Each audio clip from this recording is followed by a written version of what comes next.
Hi all, എല്ലാവർക്കും in LiFe EdU Academyയുടെ പുതിയൊരു വീഡിയോയിലേക്ക് സ്വാഗതം. ഇന്നത്തെ വീഡിയോയിൽ നമ്മൾ ഡിസ്കസ് ചെയ്യാൻ പോകുന്നത് ടീച്ചിങ് ആപ്റ്റിറ്റ്യൂഡ് ആണ്. ടീച്ചിങ് ആപ്റ്റിറ്റ്യൂഡിൽ നിന്നും 5 മാർക്കാണ് വരുന്നത്. അതുകൊണ്ട് തന്നെ വീഡിയോ മുഴുവനായിട്ട് കാണാൻ ശ്രമിക്കുക. ഈ ക്ലാസ് കഴിഞ്ഞതിന് ശേഷം ടീച്ചിങ് ആപ്റ്റിറ്റ്യൂഡിൽ നിന്ന് എക്സ്പെക്റ്റ് ചെയ്യാവുന്ന ക്വസ്റ്റ്യൻസ് ഒരു വീഡിയോ ആയിട്ട് അപ്ലോഡ് ചെയ്യുന്നതായിരിക്കും. ക്ലാസ് മാത്രം കണ്ടു കഴിഞ്ഞിട്ടുണ്ടെങ്കിൽ നമുക്കൊരു ഐഡിയ കിട്ടില്ല ഇതിൽ നിന്ന് എങ്ങനെയാണ് ക്വസ്റ്റ്യൻസ് വരിക എന്നുള്ളത്. അതുകൊണ്ട് തന്നെ പ്രീവിയസ് ക്വസ്റ്റ്യൻസ് നമ്മൾ പ്രാക്ടീസ് ചെയ്യുമ്പോൾ നമുക്കൊരു ബേസിക് ഐഡിയ കിട്ടും. അതുപോലെ തന്നെ പ്രീവിയസ് ക്വസ്റ്റ്യൻസ് പ്രാക്ടീസ് ചെയ്യുന്നത് ഒരു ഈസി വേ ആണ്. എന്താണ് ടീച്ചിങ് എന്ന് നോക്കാം. എന്തിനെയാണ് നമ്മൾ ടീച്ചിങ് എന്ന് പറയുന്നത്? ഒരു ലേണർക്ക് ആവശ്യമായിട്ടുള്ള നോളേജും സ്കില്ലും അക്വയർ ചെയ്യുന്നതിന് വേണ്ടി ഹെൽപ്പ് ചെയ്യുന്നതിനെയാണ് ടീച്ചിങ് എന്ന് പറയുന്നത്. ഇപ്പോൾ നമ്മളൊരു ടീച്ചറാണെങ്കിൽ നമ്മുടെ മുന്നിലിരിക്കുന്ന സ്റ്റുഡൻസിൻ്റെ നോളേജ് എൻഹാൻസ് ചെയ്യാനും അവർക്ക് ആവശ്യമായിട്ടുള്ള നോളേജ് പ്രൊവൈഡ് ചെയ്യുക, അവരുടെ സ്കിൽ എൻഹാൻസ് ചെയ്യുക, അതൊക്കെ ആയിരിക്കും നമ്മുടെ എയിം. ആ പ്രോസസ്സിനെ തന്നെയാണ് ടീച്ചിങ് എന്ന് പറയുന്നത്. ഇതിലൊരു ഡെഫിനേഷൻ കൊടുത്തിട്ടുണ്ട്. According to Oxford dictionary, impart of knowledge of skill, give instruction or lessons, instill and inspire with. നമ്മുടെ മുന്നിലിരിക്കുന്ന സ്റ്റുഡൻസിന് നോളേജും സ്കില്ലും പ്രൊവൈഡ് ചെയ്യുക, അവരുടെ സ്കില്ല് എൻഹാൻസ് ചെയ്യുക, അതുപോലെ തന്നെ ഇൻസ്ട്രക്ഷൻസ് പ്രൊവൈഡ് ചെയ്യുക, അവരെ ഇൻസ്പയർ ചെയ്യുക. ഇതിനെയൊക്കെയാണ് ടീച്ചിങ് എന്നതുകൊണ്ട് അർത്ഥമാക്കുന്നത്. അടുത്തതാണ് നേച്ചർ ആൻഡ് ക്യാരക്ടറൈസ്റ്റിക്സ് ഓഫ് ടീച്ചിങ്. എന്തൊക്കെയാണ് ടീച്ചിങ്ങിൻ്റെ ക്യാരക്ടറൈസ്റ്റിക്സ്, നേച്ചർ എന്ന് നോക്കാം. ഇതിൽ വരുന്ന ഒന്നാമത്തെ point provides guidance and training. Teaching എന്ന് പറഞ്ഞാൽ എന്താണ്? നമ്മുടെ സ്റ്റുഡൻസിന് ഗൈഡൻസും അതുപോലെ തന്നെ ട്രെയിനിങ്ങും പ്രൊവൈഡ് ചെയ്യുക, അതാണ് teaching. Second one, interaction between teacher and students. ടീച്ചറും സ്റ്റുഡൻറ്റും തമ്മിലുള്ള ഇൻ്ററാക്ഷനെയാണ് ടീച്ചിങ് എന്നതുകൊണ്ട് അർത്ഥമാക്കുന്നത്. Third one, teaching is an art to give knowledge to student with effective way. Effective വേയിലൂടെ നോളേജ് സ്റ്റുഡൻസിന് പ്രൊവൈഡ് ചെയ്യുക, അതിനെയാണ് ടീച്ചിങ് എന്ന് പറയുന്നത്. അതുകൊണ്ട് തന്നെ എന്താണ്? ടീച്ചിങ് ഒരു ആർട്ടാണ്. Next one, teaching is a science to educate fact and causes of different topic of different subject. Teaching ഒരു സയൻസ് ആണ്. എന്തുകൊണ്ടാണ് ടീച്ചിങ് ഒരു സയൻസ് ആണെന്ന് പറയുന്നത്? ഡിഫറെൻറ്റ് സബ്ജക്റ്റിലുള്ള ഡിഫറെൻറ്റ് ടോപ്പിക്കിൻ്റെ ഫാക്റ്റും അതുപോലെ തന്നെ കോസസും പറഞ്ഞു കൊടുക്കുന്നുണ്ട്. അതിനെയാണ് ടീച്ചിങ് എന്ന് പറയുന്നത്. അതുകൊണ്ടാണ് ടീച്ചിങ് ഒരു സയൻസ് ആണെന്ന് പറയുന്നത്. Next one, encourage students to learn more and more. എന്താണ് ടീച്ചർ ചെയ്യുന്നത്? സ്റ്റുഡൻസിനെ എൻകറേജ് ചെയ്യിക്കുക, അവർ കൂടുതൽ പഠിക്കുന്നതിന് വേണ്ടി സ്റ്റുഡൻസിനെ എൻകറേജ് ചെയ്യുക. Next one, provide formal as well as informal education. Education നമ്മൾ പ്രൊവൈഡ് ചെയ്യുമ്പോൾ അത് ഫോമലും ആവണം, അതുപോലെ തന്നെ ഇൻഫോർമലും ആവണം. നമ്മളിപ്പോൾ ഒരു ടീച്ചറാണ്, നമ്മളിപ്പോൾ സ്റ്റുഡൻസിന് ക്ലാസ് എടുക്കുന്നത് ഫോമലും ആവണം, അതുപോലെ തന്നെ ഇൻഫോർമലും ആവണം. ഇപ്പോൾ ഫോമലായിട്ടാണെങ്കിൽ എപ്പോഴും ഫോമലായിട്ടാണ് ക്ലാസ് എടുക്കുന്നതെങ്കിൽ അത് ഒരുപാട് പ്രോബ്ലംസ് ഉണ്ടാകും. ഇപ്പോൾ നമ്മൾ സ്ട്രിക്റ്റ് ആയിട്ടാണ് കുട്ടികളെ പഠിപ്പിക്കുക എന്ന് വിചാരിക്കുക, അതെന്തുണ്ടാവുക? അവരുടെ മൈൻഡിലൊരു നെഗറ്റീവായിട്ടുള്ള ഒരു ഇമ്പാക്റ്റ് ആവും അവിടെ ക്രിയേറ്റ് ചെയ്യുക. അതുപോലെ തന്നെ നമ്മൾ ഫോമലും ആവണം, ഇൻഫോർമലും ആവണം.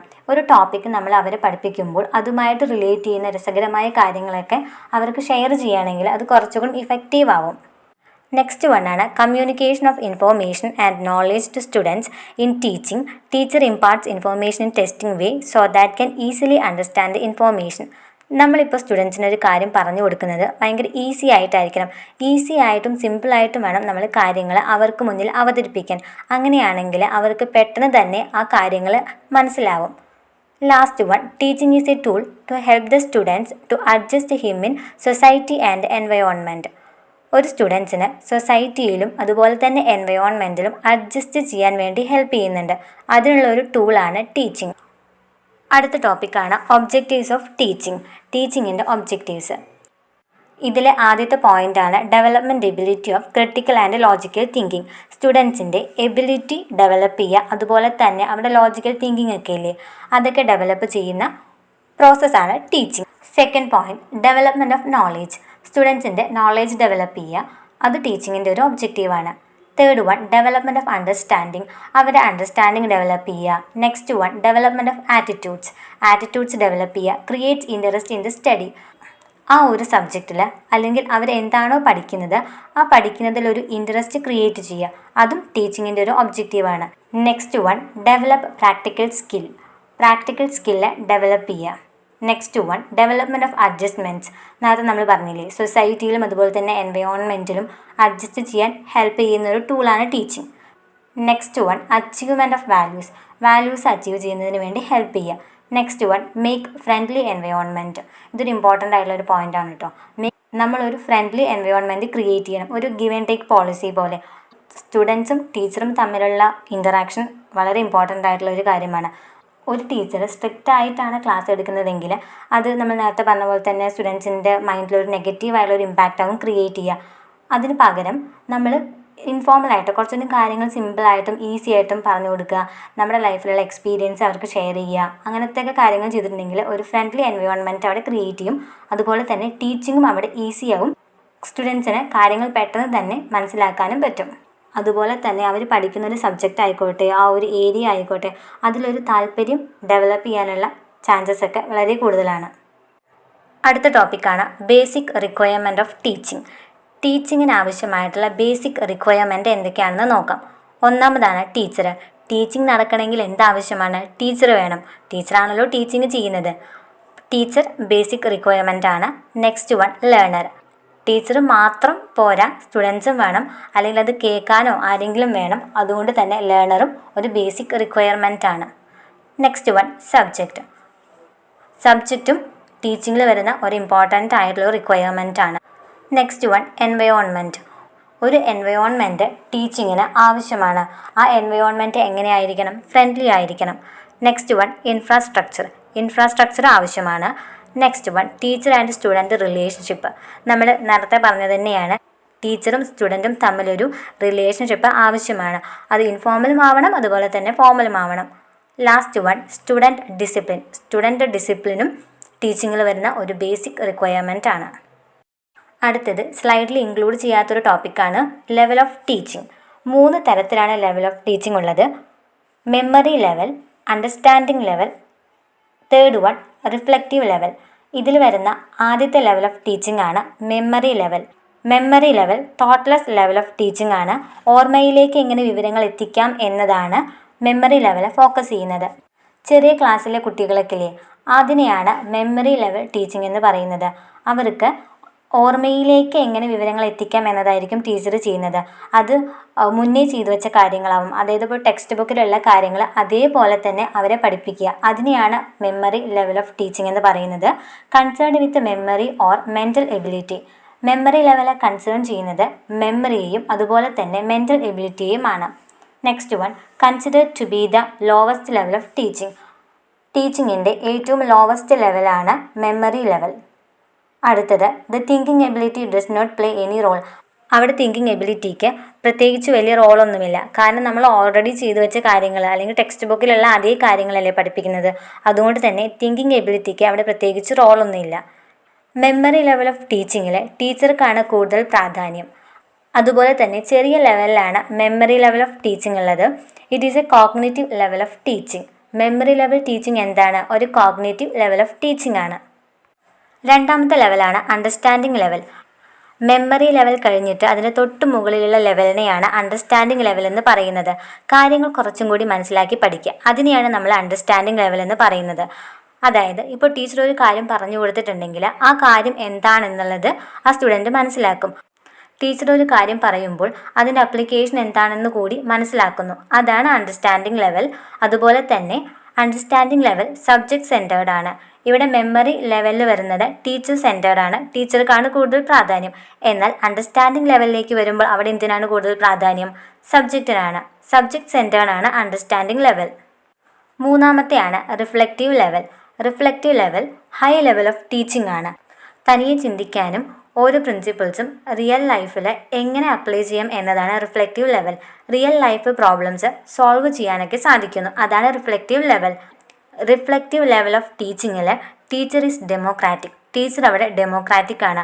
അതുപോലെ തന്നെ റിഫ്ലക്റ്റീവ് ലെവൽ പ്രോബ്ലം സെൻറ്റേർഡ് ആണ്. മെമ്മറി ലെവൽ എന്താണ്? Teacher centred. Understanding level subject centred. Reflective level problem centred.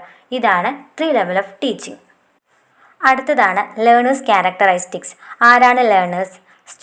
സ്റ്റുഡൻസിനെയാണ് നമ്മൾ ലേണേഴ്സ് എന്ന് പറയുന്നത്.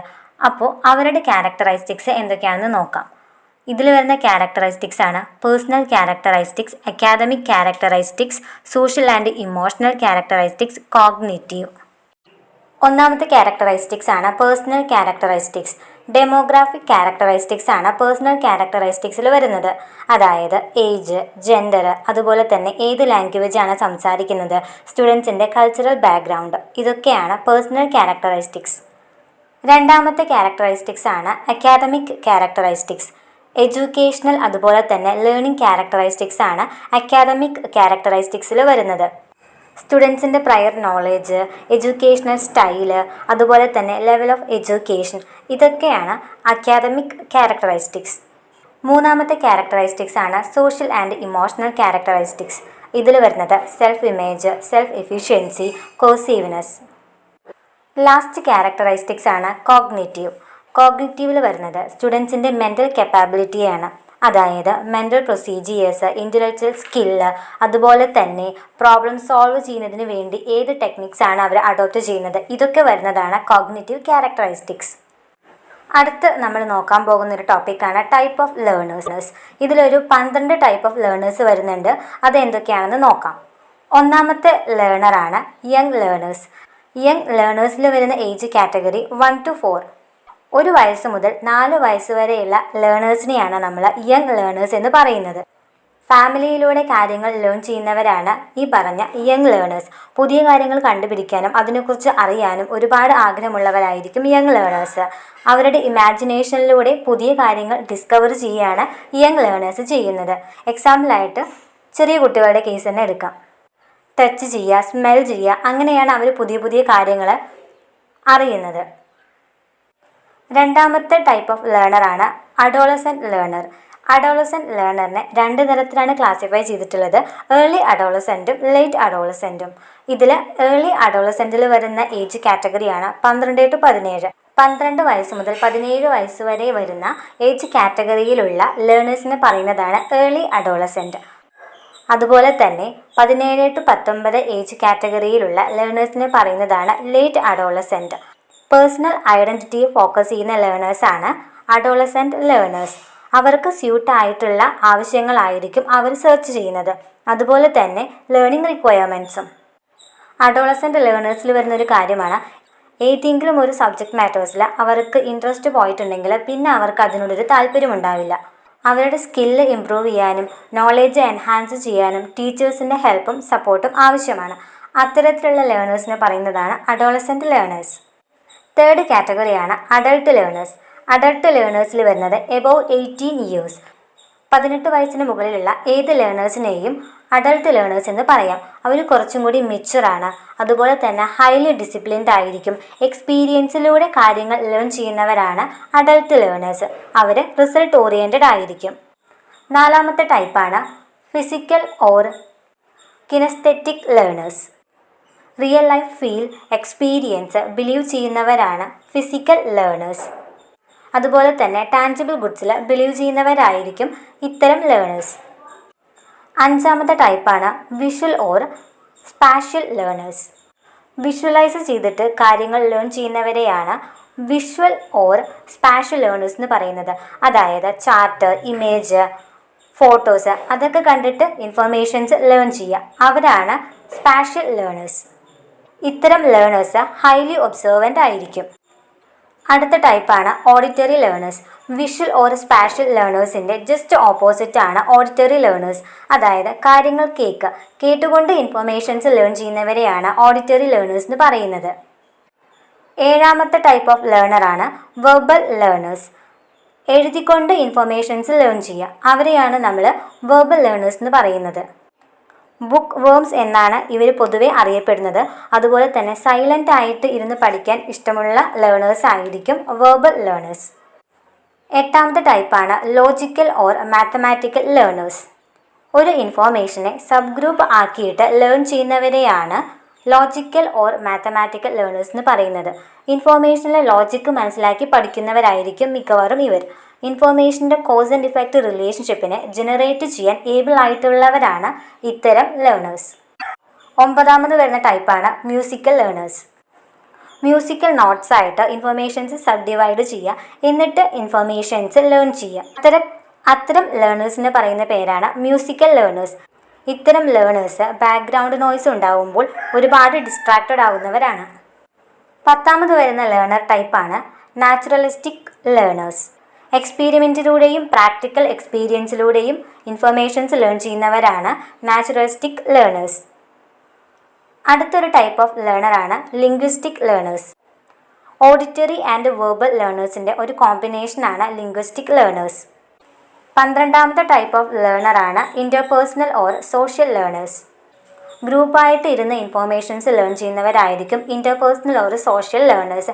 എക്സാമ്പിളായിട്ട് കമ്പൈൻ സ്റ്റഡിയൊക്കെ ഇൻ്റർപേഴ്സണൽ ഓർ സോഷ്യൽ ലേണേഴ്സിൽ വരുന്നതാണ്. അടുത്ത ടോപ്പിക്കാണ് ഫാക്ടേഴ്സ് അഫക്റ്റിംഗ് ടീച്ചിങ്. ടീച്ചിങ് എന്ന പ്രോസസ്സിനെ അഫക്റ്റ് ചെയ്യുന്ന ഫാക്ടേഴ്സ്.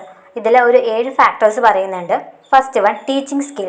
ടീച്ചിങ് സ്കില്ല് ടീച്ചിങ്ങിനെ അഫക്റ്റ് ചെയ്യുന്ന ഒരു ഫാക്ടറാണ്. Second one educational qualification. Third one knowledge of the learners. Fourth one experience. Fifth one discipline. Sixth one personality and attitude. Seventh one mental health. ഇതൊക്കെയാണ് ടീച്ചിങ്ങിനെ affect ചെയ്യുന്ന factors. Factors related to learner എന്തൊക്കെയാണെന്ന് നോക്കാം. ആദ്യത്തെ motivation. Second one prior learning. Third one intelligence. Fourth one attention and interest. അഞ്ചാമത്തെ goal setting and inspiration. അടുത്തത് factors related to subject matter. ഇതിൽ വരുന്നത് length of the task, meaningfulness of the content, difficulty level of the content, similarity and familiarity of the task, systematic, relevance in life. ഇത് കൂടാതെ വരുന്ന മറ്റു ഫാക്ടേഴ്സാണ്, അതും ടീച്ചിങ്ങിനെ affect ചെയ്യുന്നുണ്ട്. അതിൽ വരുന്നതാണ് economic factors, social factors, linguistic factors, teaching aptitude, personality. അടുത്തതാണ് teaching AIDS. Teaching എയ്ഡ്സിൽ 3 AIDS പറയുന്നുണ്ട്. Visual aids, audio aids, audio visual AIDS. ഇതിൽ വരുന്ന ഒന്നാമത്തെ ടീച്ചിങ് എയ്ഡാണ് വിഷ്വൽ എയ്ഡ്സ്. അതായത് കാര്യങ്ങൾ കണ്ടുകൊണ്ട് പഠിപ്പിക്കുക. അതിനെയാണ് നമ്മൾ വിഷ്വൽ എയ്ഡ്സ് എന്ന് പറയുന്നത്. ഇതിൽ വരുന്നതാണ് models, pictures, object, map, flash card, chart, chalk board, slides, background, bulletin, boards, film strip. ഇൻഫോർമേഷനെ കണ്ടുകൊണ്ട് പഠിക്കുക. അതിനെയാണ് വിഷ്വൽ എയ്ഡ്സ് എന്ന് പറയുന്നത്. സ്റ്റുഡൻസിൽ തന്നെ ഡിഫറെൻറ്റ് ടൈപ്സ് ഉണ്ടായിരിക്കും. ചിലർക്ക് കണ്ടുകൊണ്ട് പഠിക്കാനായിരിക്കും കൂടുതൽ ഇഷ്ടം, ചിലർക്ക് കേട്ടിട്ട് പഠിക്കാനായിരിക്കും താല്പര്യം. എന്നാൽ മറ്റു ചിലർ രണ്ടും വേണം, കാണുകയും വേണം കേൾക്കും വേണം. അതിനാണ് ടീച്ചേഴ്സ് വിഷ്വൽ എയ്ഡ്സ് യൂസ് ചെയ്യുന്നത്. സെക്കൻഡ് ടീച്ചിങ് എയ്ഡാണ് ഓഡിയോ എയ്ഡ്സ്. ഓഡിയോ എയ്ഡ്സ് എന്ന് പറയുന്നത് കേട്ടുകൊണ്ട് ഇൻഫർമേഷൻസ് ലേൺ ചെയ്യുക. അതാണ് ഓഡിയോ എയ്ഡ്സ്. ഇതിൽ യൂസ് ചെയ്യുന്ന കാര്യങ്ങളാണ് radio, tape recorder, gramophone etcetera. മൂന്നാമത് വരുന്ന ടീച്ചിങ് എയ്ഡാണ് ഓഡിയോ വിഷ്വൽ എയ്ഡ്സ്. ഓഡിയോ വിഷ്വലിൽ വിഷ്വൽ എയ്ഡ്സും ഉണ്ടായിരിക്കും, അതുപോലെ തന്നെ ഓഡിയോ എയ്ഡ്സും ഉണ്ടായിരിക്കും. ഇതിൽ ഇൻക്ലൂഡ് ആയിട്ടുള്ള കാര്യങ്ങളാണ് television, film strip, film project, class room films, documentary films. Teaching aid ഉപയോഗിക്കുന്നത് സ്റ്റുഡൻസിൻ്റെ ലേണിംഗ് എന്ന പ്രോസസ്സ് ഈസി ആക്കാൻ വേണ്ടി ഹെൽപ്പ് ചെയ്യുന്നു. അതുപോലെ തന്നെ ഡിഫറെൻറ്റ് സബ്ജക്റ്റിൽ വരുന്ന ഡിഫറെൻറ്റ് ടോപ്പിക്ക് ഈസി ആയിട്ട് അണ്ടർസ്റ്റാൻഡ് ചെയ്യാനും ഹെൽപ്പ് ചെയ്യുന്നുണ്ട്. അടുത്ത് നമ്മൾ നോക്കുന്നത് ഈ പറഞ്ഞ ടീച്ചിങ് എയ്ഡ്സിൻ്റെ ഇമ്പോർട്ടൻസ് ആണ്. Importance of teaching aid. ആദ്യത്തെ strengthen the vocabulary, builds the motivation, help to save time and money, can get direct experience, discouragement of ക്രാമിങ്. ഇതൊക്കെയാണ് ടീച്ചിങ് എയ്ഡിൻ്റെ ഇമ്പോർട്ടൻസ്. അടുത്തതാണ് ഇവാലുവേഷൻ സിസ്റ്റം. ഇവാലുവേഷൻ്റെ അച്ചീവ്മെൻറ്റ് മെഷർ ചെയ്യാനും അതോടൊപ്പം തന്നെ കുട്ടികളുടെ പഠന നിലവാരം മെച്ചപ്പെടുത്താനുമുള്ള ഒരു സിസ്റ്റമാണ് ഇവാലുവേഷൻ സിസ്റ്റം. ഇവാലുവേഷൻ സിസ്റ്റത്തിൽ കുറച്ച് എലമെൻറ്റ്സ് വരുന്നുണ്ട്. അത് എന്തൊക്കെയാണെന്ന് നോക്കാം. ഒന്നാമത്തെ audience, second one purpose, third one questions, fourth one scope, അഞ്ചാമത്തെ റിസോഴ്സസ്, ആറാമത്തെ ഇൻ്റർവെയിനിങ് ലോജിക്, ഏഴാമത്തെ ഇവാലുവേഷൻ ക്വസ്റ്റ്യൻ, എട്ടാമത്തെ ഇൻഡിക്കേറ്റേഴ്സ്. അടുത്തതാണ് characteristics of evaluation system. Evaluation സിസ്റ്റത്തിൻ്റെ ക്യാരക്ടറിസ്റ്റിക്സ് ഒരു 8 ക്യാരക്ടറിസ്റ്റിക്സ് പറയുന്നുണ്ട്. ഒന്നാമത്തെ comprehensive, then continuous, systematic, provides feedback, inclusion of technology, data driven, validity, reliability. അടുത്തത് പറയുന്നത് ഒബ്ജക്റ്റീവ്സ് ഓഫ് ഇവാലുവേഷൻ സിസ്റ്റം. 3 ഒബ്ജക്റ്റീവാണ്. Educational purpose, administrative purpose, third one improvement and modification. അടുത്തത് important ആയിട്ടുള്ളൊരു ടോപ്പിക്കാണ് types of evaluation in the education. 6 type പറയുന്നുണ്ട്. ഇതിൽ വരുന്ന ഒന്നാമത്തെ ടൈപ്പാണ് പ്ലേസ്മെൻറ്റ് ഇവാലുവേഷൻ. എന്താണ് പ്ലേസ്മെൻറ്റ് ഇവാലുവേഷൻ എന്ന് നോക്കാം. റൈറ്റ് പേഴ്സണെ റൈറ്റ് പ്ലേസിൽ പ്ലേസ് ചെയ്യുന്നതിനെയാണ് പ്ലേസ്മെന്റ് ഇവാലുവേഷൻ എന്ന് പറയുന്നത്.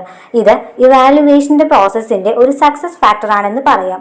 ഇതിൽ വരുന്ന എക്സാമ്പിളാണ് മെഡിക്കൽ എൻട്രൻസ് എക്സാം, അതുപോലെ തന്നെ എഞ്ചിനീയറിംഗ് ഒക്കെ പ്ലേസ്മെന്റ് ഇവാലുവേഷന്റെ അണ്ടറിൽ വരുന്നതാണ്. സെക്കൻഡ് വൺ ആണ് ഫോർമേറ്റീവ് ഇവാലുവേഷൻ. ലേണിംഗ് പ്രോസസ്സിലുള്ള ലേണേഴ്സിന്റെ പ്രോഗ്രസിനെ എക്സാം ചെയ്യുന്നതിന് വേണ്ടിയാണ് ഫോർമേറ്റീവ് ഇവാലുവേഷൻ. ലേണിംഗ് പ്രോസസ്സിൽ കണ്ടിന്യൂസ് ഫീഡ്ബാക്ക് പ്രൊവൈഡ് ചെയ്യുക, ഇതാണ് ഫോർമേറ്റീവ് ഇവാലുവേഷൻ. അത് ഫെയിലിയർ ആയാലും അതുപോലെ തന്നെ സക്സസ് ആയാലും ഒരു കണ്ടിന്യൂസ് ഫീഡ്ബാക്ക് പ്രൊവൈഡ് ചെയ്യണം. തേർഡ് വൺ ആണ് ഡയഗ്നോസ്റ്റിക് ഇവാലുവേഷൻ. ഇൻസ്ട്രക്ഷൻ സമയത്ത് ലേണേഴ്സിന് ഉണ്ടാവുന്ന ഡിഫിക്കൽട്ടീസും വീക്ക്നെസ്സും ഐഡന്റിഫൈ ചെയ്യുക, അല്ലെങ്കിൽ അതിനെ ഡയഗ്നോസ് ചെയ്യുക. ഇങ്ങനെ ലേണേഴ്സിന് ഉണ്ടാവുന്ന ഡിഫിക്കൽട്ടീസും വീക്ക്നെസ്സും ഐഡന്റിഫൈ ചെയ്തിട്ട് കറക്റ്റീവ് മെഷേഴ്സ് ടേക്ക് ചെയ്യുക, അതിന് ആവശ്യമായിട്ടുള്ള റെമഡിയൽ ആക്ഷൻ പ്രൊവൈഡ് ചെയ്യുക അല്ലെങ്കിൽ സജസ്റ്റ് ചെയ്യുക, ഇതാണ് ഡയഗ്നോസ്റ്റിക് ഇവാലുവേഷൻ. നാലാമത് വരുന്ന ഇവാലുവേഷൻ്റെ ടൈപ്പാണ് സമ്മേറ്റീവ് ഇവാലുവേഷൻ. ഇൻസ്ട്രക്ഷൻ്റെ എന്ത് സ്റ്റേജിലാണ് സമ്മേറ്റീവ് ഇവാലുവേഷൻ കണ്ടക്ട് ചെയ്യുന്നത്? അഞ്ചാമത്തെ ടൈപ്പാണ് നോൺ റെഫറൻസ്ഡ് ഇവാലുവേഷൻ. ഇതിൽ പറയുന്നത് ഇൻഡിവിജ്വൽസ് തമ്മിലുള്ള ഒരു കമ്പാരിസൺ ആണ്. ആറാമത്തെ ടൈപ്പാണ് ക്രൈറ്റീരിയൻ റെഫറൻസ്ഡ് ഇവാലുവേഷൻ. ക്രൈറ്റീരിയനെ ബേസ് ചെയ്തിട്ട് ഇവാലുവേഷൻ കണ്ടക്ട് ചെയ്യുന്നതിനെയാണ് ക്രൈറ്റീരിയൻ റെഫറൻസ്ഡ് ഇവാലുവേഷൻ എന്ന് പറയുന്നത്. അടുത്ത topic innovations in evaluation system. 9 ഇവാലുവേഷൻ്റെ ഇന്നോവേഷൻസ് പറയുന്നുണ്ട്. First one concept map, second one concept test, third one e portfolio, fourth one podcast and vlogs, fifth one talk show performance, sixth one minute paper, seventh one just in time teaching, eighth one assessment rubrics, ninth one use of technological interventions. അടുത്തത് നമ്മൾ discuss ചെയ്യാൻ പോകുന്നത് methods of teaching. ഇതിലൊരു 4 methods of teaching പറയുന്നുണ്ട്. Teacher centred method, learner centred method, offline and online. ഇതിൽ വരുന്ന ഒന്നാമത്തെ മെത്തേഡാണ് ടീച്ചർ സെൻറ്റേർഡ്. ടീച്ചർ സെൻറ്റേർഡ് എന്ന് പറയുമ്പോൾ തന്നെ നമുക്കറിയാം ടീച്ചറിനായിരിക്കും കൂടുതൽ ഇമ്പോർട്ടൻസ്. ഇതിൽ വരുന്ന പോയിന്റ്സ് നോക്കാം. These methods are more focused on the teacher. ഈ മെത്തേഡ് കൂടുതലായിട്ടും ഫോക്കസ് ചെയ്യുന്നത് ടീച്ചറിനെയാണ്. Otherwise called lecture method. Teacher centred മെത്തേഡിനെ ലെക്ചർ മെത്തേഡ് എന്നും കൂടി അറിയപ്പെടുന്നുണ്ട്. Less flexibility. ടീച്ചർ സെൻറ്റേർഡ് ആയതുകൊണ്ട് തന്നെ ഫ്ലെക്സിബിലിറ്റി ലെസ് ആണ്. Next one, this is an age old method. Old മെത്തേഡാണ് teacher centred. Next one, it is very convenient and inexpensive method. ഇത് കൺവീനിയൻറ്റുമാണ് അതുപോലെ തന്നെ ഇൻഎക്സ്പെൻസീവ് മെത്തേഡുമാണ്. Next one, the success ratio of this method depends upon the ability of the teacher to speak fluently in an understandable language. Teacher centred മെത്തേഡിൽ ടീച്ചറിനാണ് കൂടുതൽ importance, ടീച്ചറിനെയാണ് focus ചെയ്യുന്നത്. അതുപോലെ തന്നെ ഇതിൻ്റെ സക്സസ് ഡിപ്പെൻഡ് ചെയ്യുന്നത് ടീച്ചറെ ആയിരിക്കും. ടീച്ചറുടെ എബിലിറ്റിയെയും അതുപോലെ തന്നെ കാര്യങ്ങൾ മനസ്സിലാക്കുന്നതിലൂടെയുമാണ് ഇതിൻ്റെ സക്സസ് എന്ന് പറയുന്നത്. Last one, there is no involvement of the student. സ്റ്റുഡൻറ്റിന് കാര്യമായിട്ടുള്ള ഇൻവോൾവ്മെൻ്റ് ഒന്നും ടീച്ചർ സെൻറ്റേർഡ് മെത്തേഡിൽ ഇല്ല.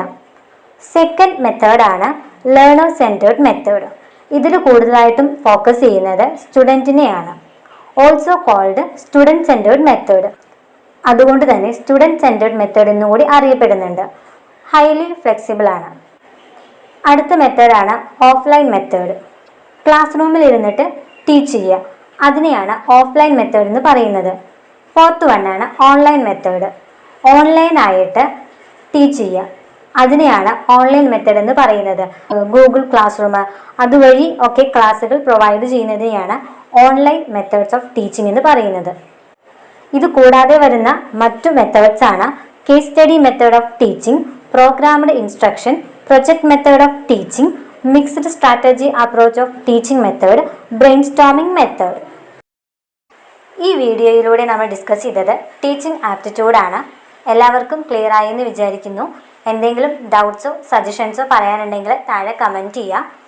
അതുപോലെ തന്നെ ആരെങ്കിലും ആദ്യമായിട്ടാണ് ഈ ചാനൽ കാണുന്നതെങ്കിൽ സബ്സ്ക്രൈബ് ചെയ്യുക, സപ്പോർട്ട് ചെയ്യുക. ഇഷ്ടമായെങ്കിൽ ലൈക്ക് ചെയ്യുക, യൂസ്ഫുൾ ആണ് തോന്നുകയാണെങ്കിൽ ഷെയർ ചെയ്യുക. താങ്ക്